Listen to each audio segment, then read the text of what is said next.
Udhtimi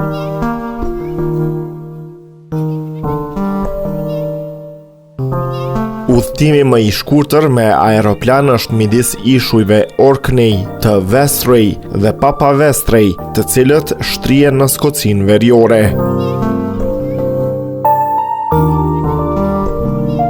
Shumë prej jush do të habiteni që ky udhtim zgjat vetëm 1 minutë e gjysmë, me kohën aktuale të fluturimit shpesh më afër se 1 minutë. Kjo e bën atë fluturimin më të shpejt globalisht, me udhtimin më të shpejt në këtë rrugë të regjistruar në vetëm 53 sekonda. Këtë rrugë operon një linjë rajonale skoceze që quhet Loganair.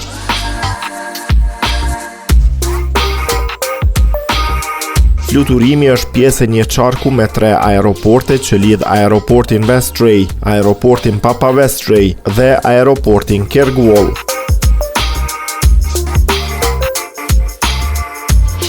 Siç raportohet nga mediat britanike, fluturimet në këtë rrugë filluan në vitin 1967, duke vendosur rekordin për fluturimet më të shkurtra të planifikuara në botë. Duke marrë parasysh këtë periudhë kohore, më shpejt zgjat fluturimi se sa përgatitja e noodles.